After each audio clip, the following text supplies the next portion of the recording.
Welcome to the party car, nameless. Would you like to have a drink, a snack, or A little flames! Tarrel just did their 2.7 special program, and man, it was definitely a special program indeed. I didn't really sat down to watch it live at the time. I think I was playing games with my brother, so I ended up watching it the VOD by myself, and boy, they really handed plenty goods towards the end. We got a lot of info during the special program, like Sunday's kit, Fugue's kit, and what basically is self-modeling Resin expansion, which is, by the way, I have the absolute most zero faith in. This is funny, because in my last video that you guys should watch after watching this video, I mentioned about how they really need to do something about the relic system, and that they should just joink the decoration system from Monster Hunter, but also not to copy whatever Ricebreak had going on. But they did exactly that. And I even recorded that video before the special program was out. So when I heard the changes, I was like, bro, how do you manage to screw this up? But I'm gonna rant about all that further in the video. There is also a standard selector, which I'll also give my thoughts on who to pick, but like, while it's really nice for newer or returning players, it's arguably unfortunately worthless for older players. But we take the freebies anyway. I can finally play with E2 well. With that out of the way, let's get on with the video. I'm just gonna go off from what they're saying in the special program, because it's kind of pointless to speculate much if the characters aren't even out anyway. Sunday! He's an imaginary harmony character that specializes in buffing a single ally. His basic attack is probably just a basic attack, and his technique is a technique. Wow, insane. His skill pulls up a single ally and their summon, and then buffs their damage. If the ally has a summon, the buff is even stronger. But if you try to skill another harmony, it won't pull them up. His ult buffs crit damage for a single ally and also generate some of their energy, and the duration is based on Sunday's turn. This really does just sound like Bronya 2.0. Quite literally, he has Bronya's entire kit, but better and released in version 2. We'll see if he can make our general great again. Fugue! Fire Inhaler faction who we all thought died in the story but actually did. Her passive is basically Harmony MC's ult, allowing your allies to do super break damage to broken enemies. And they didn't mention this, but they showed it on stream. It seems like she also enables Exo Toughness, which is the MOC buff that we got in the last MOC, which is kinda cool for the breakers, especially for Rappa and Boothill, because their passive really benefits from breaking, and Exo Toughness helps with that. It also helps with characters like Himeko, who also relies on break frequency. Her skill increases an ally break effect and enhances her basic attack. The footage shows that it seems to be a blast type attack. Now I'm gonna be real, considering she's break related, at this point I'd prefer it if it was bounce instead of blast.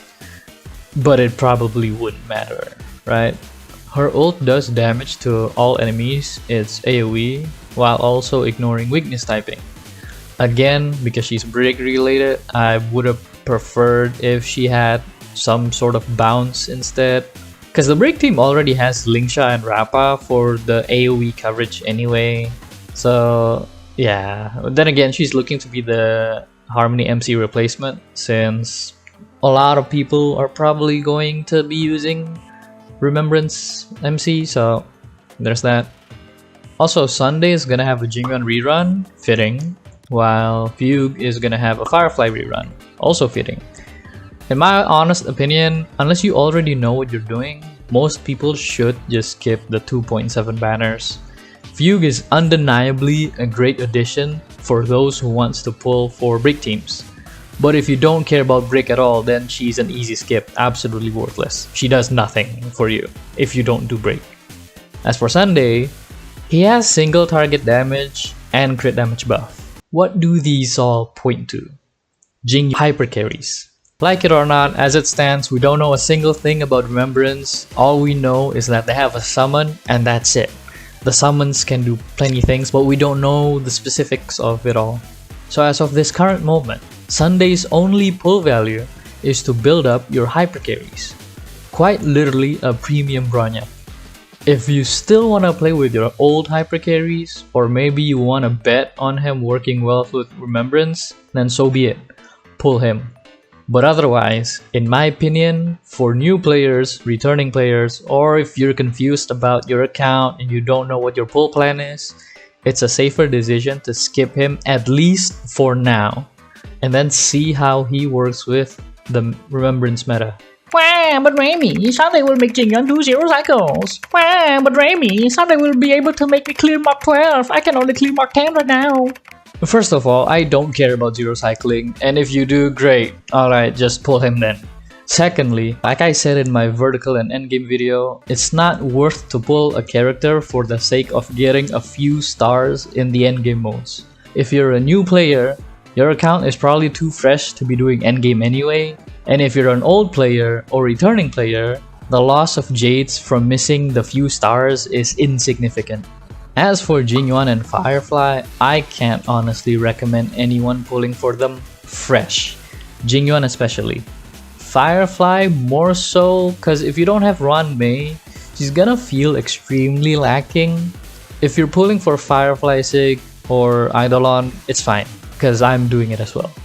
But otherwise, honestly just save up all the Jades you can and then wait for what 3.x has to offer.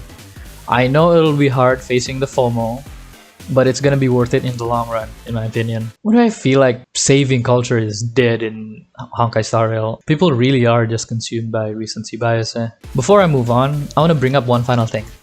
If you guys need further convincing to save your Jades, do keep in mind that they have quite literally teased what potentially is a large roster of the 3.x characters. I said potentially because, you know, let's just hope they don't get annihilated. If you made it this far in the video, you should leave a like and comment down baked potato with cheese. That way I'll know what you're talking about. We got our own rooms now, yippee! Our planner save files doesn't die in a week, yippee! Although this one I have mixed feelings until I see how it actually works. Cause as it stands right now, we still need to do the clear of Divergent Universe at least once for the 14k weekly reward thing. And if that doesn't change, then this save file extension thing is kinda redundant. Because think about it. Sure, you can just do your planner runs and not worry about losing the save file, but if you still end up having to do the once a week clear in Divergent Universe, then this doesn't do anything. But we'll see how it is when it comes out. Pure Fiction gets a grid system, yippee! You know what's funny? With this change, Apocalyptic Shadow and Pure Fiction will officially switch roles. Because in Apocalyptic Shadow, you need to deal with the mobs that the boss summons, cause else the boss has cringe damage reduction mechanic. While in Pure Fiction, if you have enough damage, you can just focus down the boss and be on your way. They literally swapped it around. Anyway, Mach 9 is insta-clear now, yippee! Reduced file size, yippee! And then we have the usual Gift of Odyssey, and then another Double Father events again, yippee! Remembrance Path. Again, the only thing we know about this path is that they're gonna have summons, and the summons can differ in what they can do. My guess is that this isn't gonna be a straightforward path, like strictly a healer path for abundance, or strictly a damage path for hunt. Maybe some summons will do damage, maybe others will apply buffs, maybe others can heal. We'll just have to see. And another thing about Remembrance Path, when Dendro came out in Genshin, that meant we potentially had to deal with Dendro damage bonus main stats on goblets, which isn't that big of a deal to be fair, but in Honkai Star Rail, new Remembrance Path means new fresh batch of Remembrance Path light cones. If you guys are pulling for Sunday or Fugue, y'all can just chill with Past and Future or the Resolution cone, but for Aglaea, for Remembrance MC, everyone would have to start from scratch. Or, you know, just pull signatures. And now, the update that everyone definitely wished for. Curious craft Wishful, Resin, and variable dice. Okay, I'll be completely fair, it's not actually all doom and gloom. Fact of the matter is, these updates will significantly raise the floor of builds. Now, instead of people going around using lightning orb with HP percent and 3 flats, at least now we can have double crits and 2 flats instead. Yippee! And variable dice too. Now, instead of 5 rolls in flat defense, we'll get 1 roll in flat HP and only 4 rolls in flat defense. Yippee! Doom posting aside, I do think these will be able to help all players with improving their builds. It's just that I don't think they're the second coming of Nanook, you know? Like, they're cool, but they're not that insane, because you still have to deal with the RNG. And it doesn't seem like you get that much chances on this anyway. And finally, the standard 5-star character selector. I'll go in depth in a bit, but just to put it out there, do not pick Bailu. It's a given for old players, but for new or returning, please don't. Whatever sustain issue you're facing right now, it's either you can just use easy mode in story, you can run double sustain in the team, or you're not meant to be tackling that content anyway. Yet. Actually, let's just start with Bailu. I've said this since the very beginning of the game, and it was something that even I had to see for myself to believe, but healers without a cleanse in this game is absolutely terrible. Raw healing numbers aren't gonna be enough to help you long term. Wow, Amy, she has survived and it helped me so much before when I screwed up, and it's the best thing ever. And if your characters manage to drop to 0, then you messed something up. You shouldn't rely on revive to keep you fighting. Yanqing. Is anyone actually gonna pick him? The only reason I can see is if you wanna complete the Pokédex, and honestly, even then, nah, I wouldn't. He's a 1.0 standard DPS with extremely clunky mechanics. If you really like him and you pulled Aventurine just for him or something, then more power to you, I guess. But I rather you pick someone else. Clara. To be fair, if Yungli didn't exist, I genuinely still consider her to be one of the better picks. Even though she's a 1.0 standard DPS, at least she can carry you through early game better than like Arlan or Misha. She's a counter style DPS, but she doesn't have Yunli's counter pity, so she actually needs to get hit by the enemies. Not to mention, before E1, her skill damage can be undesirable. It can be good sometimes when you have the mark, but the mark goes away after you use the skill, so it's very unreliable. That being said, her Eidolons do be kinda fire. Gepard. I don't think you should pick any of the sustains from the standard, to be honest. This includes Gepard. If you specifically need a shielder and you don't have or want Aventurine, then he can get the job done.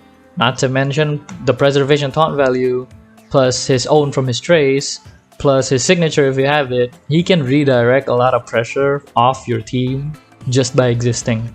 But to be honest, just pick someone else. I'm gonna talk about Welt first. He's not a sustain, he's not a support, he's a DPS. If you wanna use him, build him as one, and nothing else. His utility just simply means your sustainless runs, which usually Welt runs are sustainless, with him as a DPS is more comfortable than a regular DPS. That being said, he's also a 1.0 standard DPS, albeit one of the better ones at E2. His E2 allows him to get his ult in 2 turns with 2 skills, which also ties really well with his E1. And this is a common thing in his kit. Each of his Eidolon after E2 really ties his kit well together. But if we're being honest, the next 2 characters are probably the ones you should pick. Bronya. She was the reroll target on day 1. She was the go-to option after you've done the 300 standard pulls. And now, she still remains as one of the best options to pick from the selector, even if her use case has gone up and down. Side note, E1 Bronya is overrated. It's an Eidolon that works half the time every other turn. This Eidolon is massively overrated by the community. And finally, Himeko. Back then, she was the worst to get from your beginner banner, and she was never the option for your 300 selector. Now with things like Super Break, enemies like Coir, and the game modes like Pure Fiction, she has significantly a lot more use case. And her Eidolons aren't super great as well, so you basically get her full kit at E0. TLDR for the selector, favorite rule always applies, just pick who you want to pick. You can also pick based on completing the Pokédex. But if you want to be sweaty about it, the characters that still see use case nowadays is probably just Bronya and Himeko. So you can safely pick one of the two. But with all that being said, there is a speculation going on right now saying that Aglaea could potentially end up as a standard character due to her being in the new path, because there is a standard character for each path in the game. And this train of thought is also speculating that if Aglaea does end up as a standard character, she could potentially appear as one of the options in the selector. I think this is a harmless speculation, and the stream did mention that you can obtain the selector until up to 3.2, I believe. I'd personally be waiting to see, assuming I can just save the selector till then. But if you guys want to use it day one, go ahead. I'll be waiting though. I think that was quite the yap. If I'm being honest, I have plenty more things to say about this update. All the good, all the bad, and whatnot. So I hope y'all stay tuned, but that is all for now. If you enjoyed the video, give it a like, comment down your thoughts, feedbacks are greatly appreciated, and I'll be reading through them. If you want to see more of me, consider hitting the subscribe button, it's free. I'll be doing more of these Yap videos in the future, even for other games. Now take a sip of water, and have a good day.